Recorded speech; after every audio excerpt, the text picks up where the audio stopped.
नमस्ते। आप सभी का बहुत बहुत स्वागत है आज के सेशन से जुड़ने के लिए। आज हम पढ़ेंगे बंद मुद्राओं के से संबंधित प्रश्न है हमारे बीच में, और इससे संबंधित आगे का जो पाठ्यक्रम रहेगा उसके बारे में हम अध्ययन करेंगे। चलिए तो शुरू करते हैं आज की कक्षा।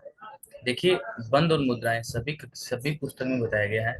कौन कौन सी? ये है हमारी गणित संहिता, ठीक है ना, गणित संहिता। और ये है हमारी हठ योग प्रतिपिका, एचपी, ठीक है ना।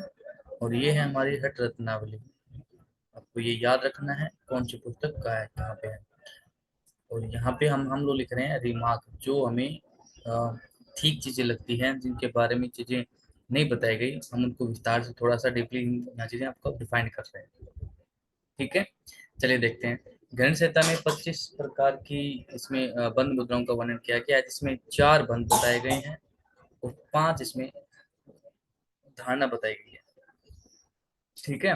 बंद पे जब नियंत्रण करते हैं तो हमें जो हमारी प्राण शक्ति है उस पर नियंत्रण हो जाता है। और जब धारणाओं पे नियंत्रण करते हैं, 5 हमारी धारणाएं बताई गई है, जिसमें हमारे तत्व भी इसके अंदर इंक्लूड है।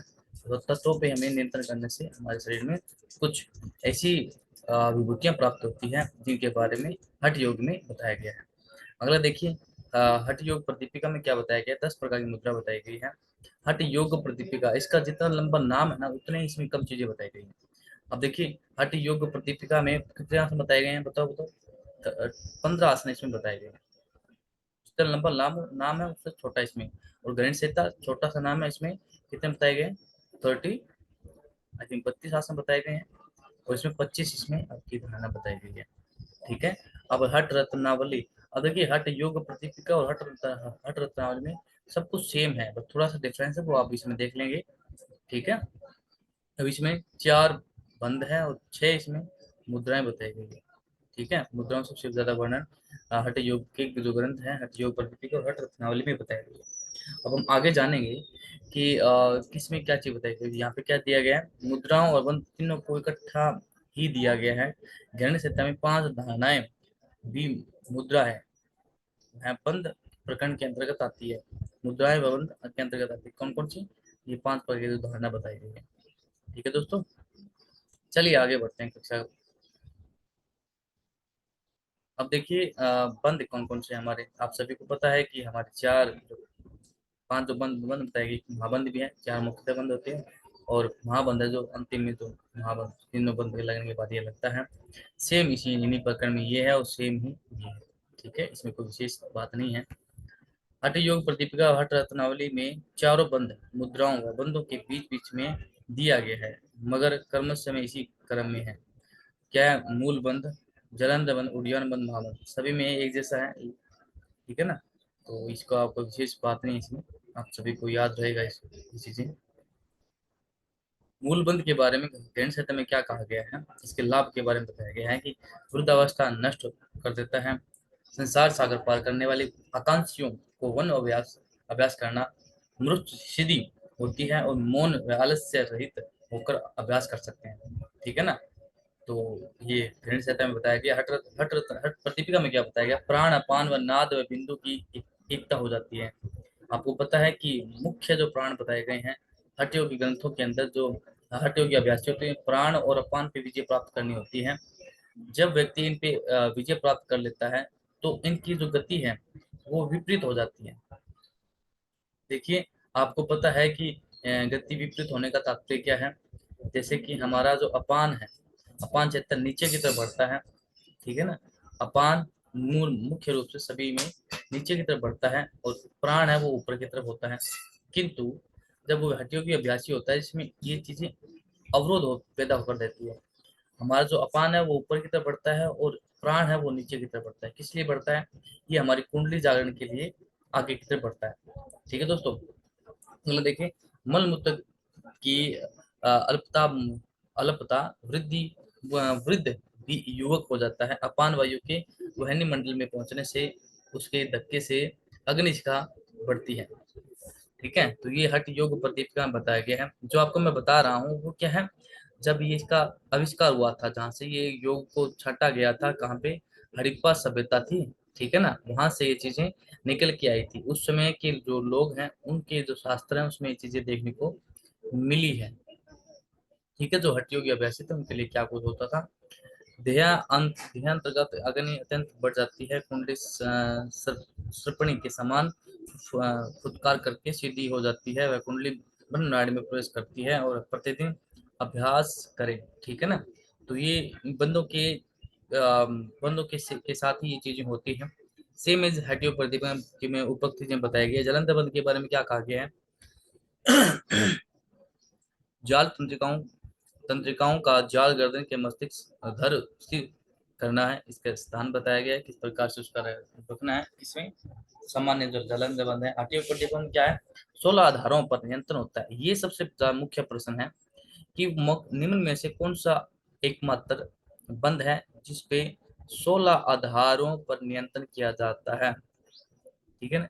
अब 16 आधारों के बारे में आपको अगर जानना है तो आपको पढ़ना पड़ेगा मंडूक्य उपनिषद। ठीक है ना। उसमें 16 आधारों के बारे में बताया गया। अगर आप सभी की राय है तो हम आपको बता भी देंगे 16 आधार कौन कौन से हैं हमारे। ठीक है। आप सभी को अगर इस पे वीडियो चाहिए तो मुझे कमेंट कर सकते हैं, और जितना उसके इसको फेसबुक और यूट्यूब पे इसको शेयर करें, जिस भी माध्यम से आप अपने इस वीडियो को आप देख सकते हैं, देख रहे हैं। सिद्धि देने वाले सिद्ध होने पर 6 महीने तक इसका अभ्यास करें।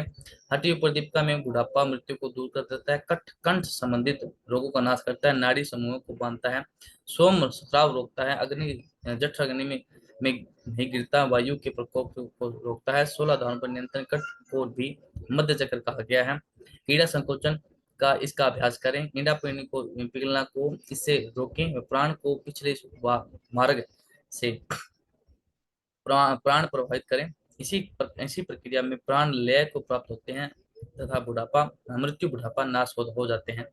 हठ रत्नावली के अनुसार 16 आधारों पर व ईड़ा पिंगला सुषुम्ना का जिक्र नहीं है, बाकी हठ योग पर दीपिका के उपरोक्त सब कुछ है। अब आपको ये ध्यान रखना है कि 16 आधारों का वर्णन किस में किया गया, तो किसमें बताया गया बताओ। हठ योग प्रतिपिका में बताया गया है। किसके द्वारा लिखित है वो, स्वामी स्वात्म राम जी के द्वारा वो लिखी गई है। ठीक है ना। स्वात्म राम जी के द्वारा लिखित है। ठीक है।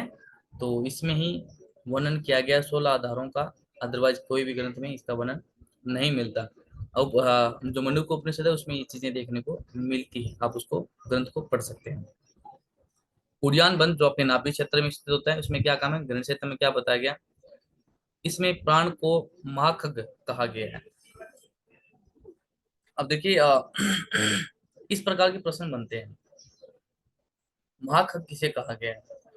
ठीक है।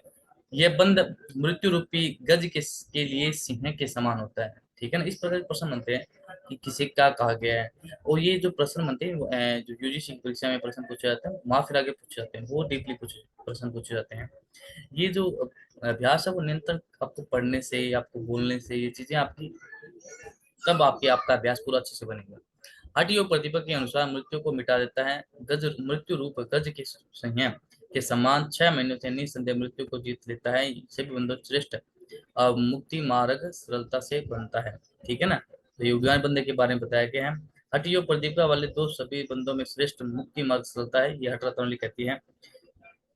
को छोड़कर बाकी उपरोक्त सभी सभी है, प्लस बाह्य सुंदरता बढ़ाता है, जिसे वाया उद्यान कहते हैं। एक अलग लाभ इसका भी है। ठीक है। महाबंध क्या है, गहरी संहिता क्या कहती है, जालंधर बंद जालंधर बंद लगातार प्राण वायु को लेकर सूत्र के अनुसार क्या बताया गया, तीनों बंदों के एक साथ करना, इसके अंत कुंभ के साथ इसका बताया गया वर्णन किस प्रकार से किया, मतलब कि इसका लाभ किस प्रकार से होता है और इसकी विधि क्या है। ठीक है ना। अब देखिए जो मुद्राओं के बारे में हम जो बात कर रहे थे, क्या कौन कौन सी मुद्राएं हैं, तो हमारी 5, ठीक है, जैसे जैसे 25 मुद्राएं इसमें बताई गई हैं, और इसमें 10 है, और इसमें भी कितने हैं, 10। ठीक है। अब इसमें है छः छः 6 मुद्राएं, और इसमें है हमारी 5, और इसमें है हमारी 6। थोड़ा सा इसमें ये रहता है, अब थोड़ा सा और भी डीपली देख सकते हैं। अब इसमें क्या बताया गया भाई, अब इस 25 मुद्राओं के बारे में हम पढ़ना है। ठीक है। इसमें 6 सॉरी 25 में से 16 मुद्राएं हैं। ठीक है। 16 में से 5 जो हमारी धारणाएं हैं, तो इसमें हम बात पढ़ेंगे। अब देखिए 6 मुद्राओं के बारे में। 6 मुद्रा कौन कौन सी है, छह इसमें इसमें क्या बताइए, इसमें क्या बताएगी। अब देखिए 16 मुद्राएं कौन कौन सी, 16 आधार भी कहते हैं। ठीक है। बंदों को हटाने के बाद सूचीकरण घाटी प्रतिभा पेश मानव तुलना गणेश को महामुद्रा नभो खेचरी महावेद विपत करनी योनि वज्रोली शक्तिशाली तड़ाकी मंडूकी शांभवी अश्वनी पाशविनी कांकड़ी मातंगिनी और भुजंगी। ठीक है। ये जो मुद्राएं हैं, ये मुद्राएं आसन के द्वारा ही सिद्ध होती हैं। आसन हम करते हैं तो उसमें ये मुद्राएं लगती है। इसमें कुछ आपको मुद्राएं खेचरी मुद्रा है, ये आप बैठे बैठे कर सकते हैं। जीव का बारे में बताया गया है। विपरीत करनी है, सर्वांगासन करते हैं उसमें बताई गई है। योनि मुद्रा आपकी वज्रासन करते हैं उसमें ये बताई गई है। वज्रोली मुद्रा वज्रासन में बताई गई है। शक्तिशाली भी इसी मुद्रा इसी आसन में बताई गई है। जब आप पश्चिमोत्तान करते हैं ऐसे में उसमें तड़ागी तड़ागी मुद्रा एक आसन होता है, उसके अंदर की जाती है। ठीक है। तो ये मुद्राओं के बारे में अगर आपको जानना है डीपली तो आप बता देना मुझे। 6 मुद्राएं कौन कौन सी हड्डियों पर दीपिका में महामुद्रा महावेद खेचरी विपरीत करनी वज्रोली शक्तिशाली है। जो हम आमतौर पर यूज करते हैं उन मुद्राओं के बारे में बताया गया है। ये चीजें आपको ध्यान में रखनी है कि इसमें क्या बताया गया है। इसमें थोड़ी क्रमबद्ध चेंज है। ठीक है। इसमें महामुद्रा पर पहले पे है, ये ठीक है। महावेद ठीक है। खेचरी खेचरी जहाँ विपरीत करनी डाल दिया। ये क्रमबद्ध आपको याद करनी है। और इसमें देखिए खेचरी की जगह विपरीत करनी आ गया, और विपरीत करने की जगह क्या आ गया, वज्रोली आ गया। ठीक है।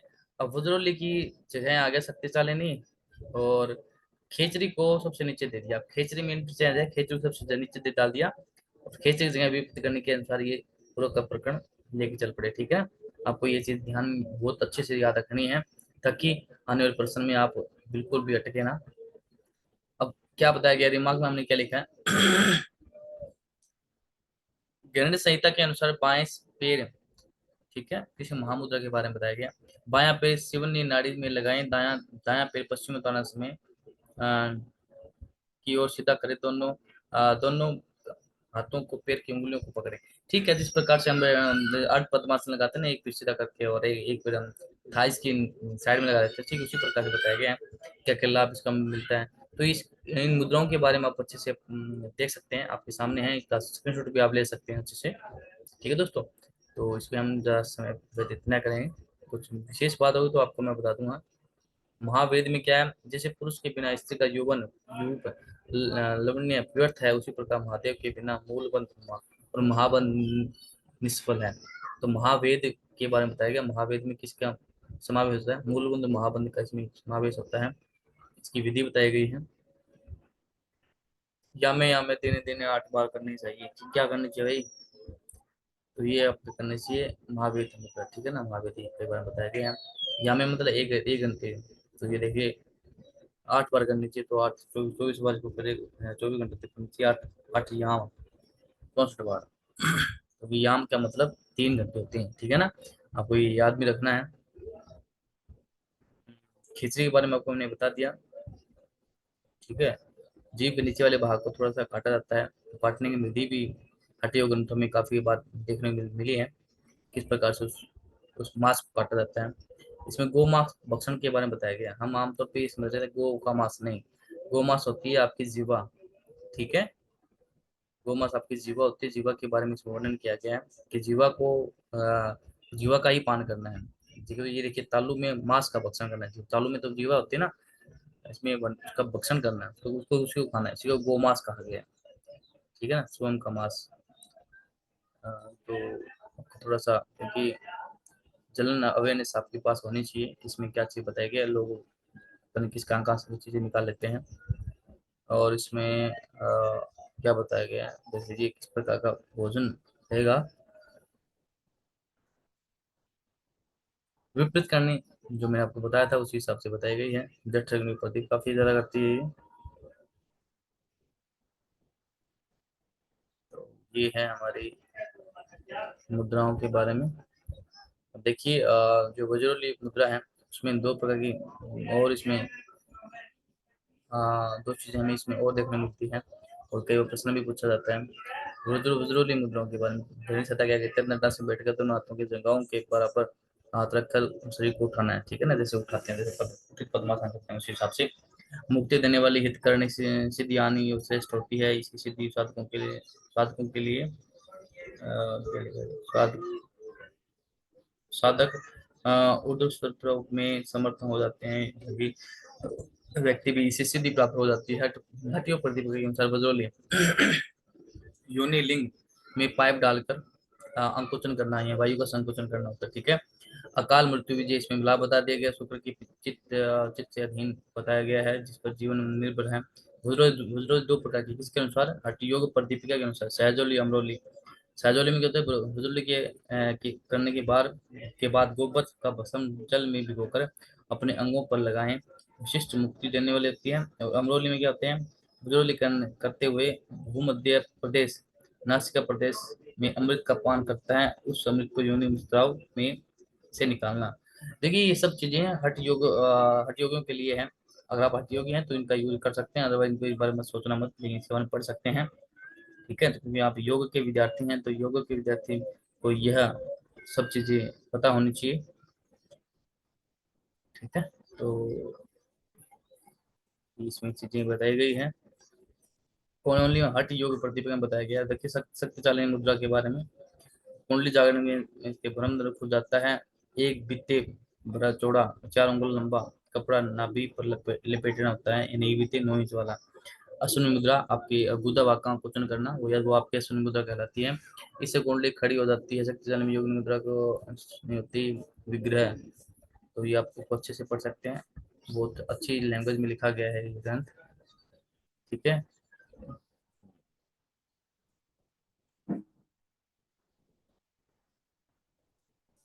अब देखिए समाधि के बारे में हम पढ़ेंगे। समाधि के बारे में हठ योग प्रतिपदा के सिर्फ only एक ग्रंथ में देखने को मिलता है।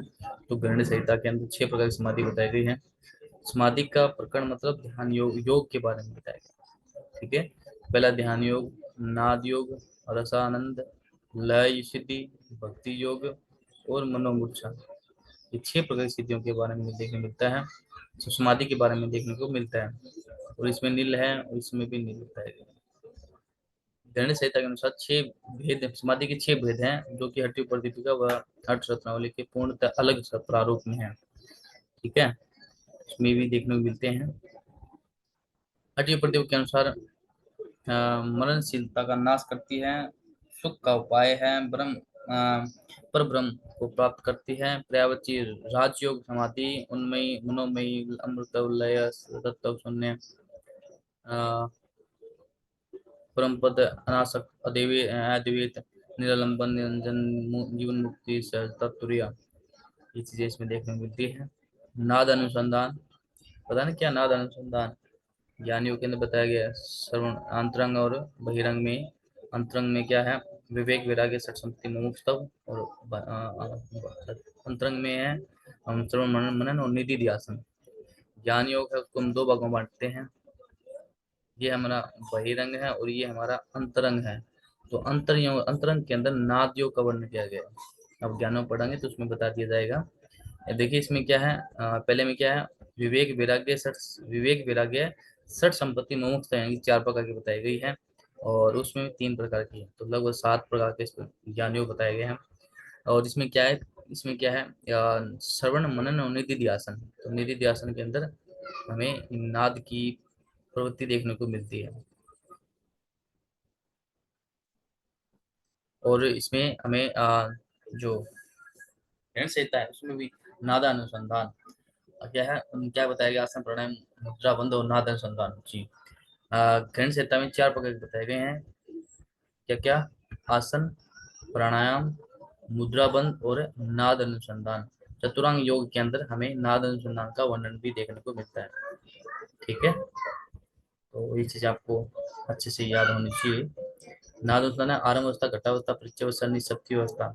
और इसमें भी हटियो प्रदीपिका में भी, नहीं सॉरी सॉरी सॉरी गलती होगी, गणित संहिता में कुछ नहीं बताया गया नाद अनुसंधान के बारे में, जो कि हमारा ये कहता है, क्योंकि गणित संहिता क्या कहती है? सप्तांग योग पे फोकस करती है। ठीक है ना। और हठ योग प्रदीपिका चतुरांग योग पे ठीक है ना, सॉरी गलती होगी। गणित संहिता हमारी सप्तांग योग पे डिस्कस करती है, और ये हमारी चतुरांग योग। हठ योग प्रदीप में चतुरांग योग है और गणित संहिता में सप्तांग योग है। ठीक है। तो आपको थोड़ा सा याद रखना है। अगला बढ़ते हैं नाद अनुसंधान की अवस्थाएं। इसमें भी हट रत्नावली में भी सेम है, मैंने आपको बोला था। दोनों ग्रंथों में कुछ कुछ चीजें सेम है, बहुत सारी चीजें, कुछ क्या बहुत सारी चीजें सेम है, आपको थोड़ा ध्यान रखना है। नादर संदान नहीं दिया गया किसमें, गणित संहिता में, ठीक है। हठ रत्नावली के अनुसार जिसमें जिसमें क्या बताया गया है, इसमें लय नाद के 1.25 यानी कि 1.25 करोड़ प्रकार के नाद अनुसंधान का प्रमुख बताया गया है। इसमें हर्ष प्रयोग योग प्रतिपिका में इसमें मुक्त आसन है, संभावी मुद्रा है, और ध्वनि कान से शरीर अंतर्गत ध्वनि उत्पन्न होगा प्रयास है। ये देखिए नाद अनुसंधान का एक सिंपल सा हम अर्थ मान के चलते हैं कि ये जो अवस्थाएं हमें कब प्राप्त होती है, ये अवस्थाएं जब प्राप्त होती है हमें कि जब हम ध्यान का यूज करते हैं, ध्यान हम लगाते हैं, तो उसमें कौन कौन सी आवाजें हमें सुनाई देती है, ठीक है।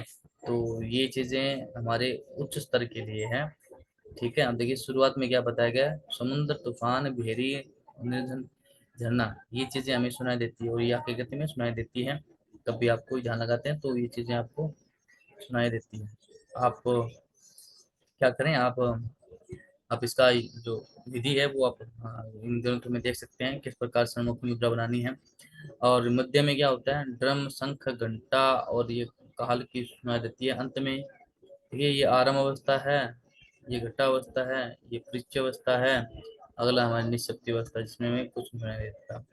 ये सब चीजें देखने को मिलती है, वीणा भ्रमण, अंत में ये चीजें हमें देखने मिलती हैं, ठीक है ना। तो आप इसको अच्छे से देख सकते हैं और इसको यूज भी कर सकते हैं, ये आपके लिए है, क्योंकि मन को शांत करना है तो ये जरूरी है।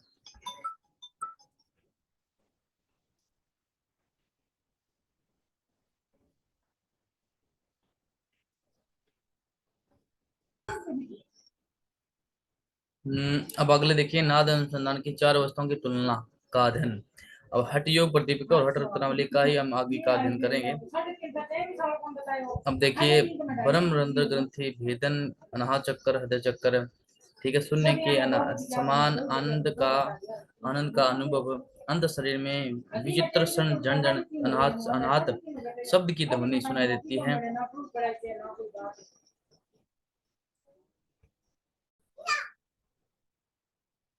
और इसमें क्या है, शरीर अंत में अंत शरीर में विचित्रण जनन के नाथ शब्द की ध्वनि सुनाई देती है।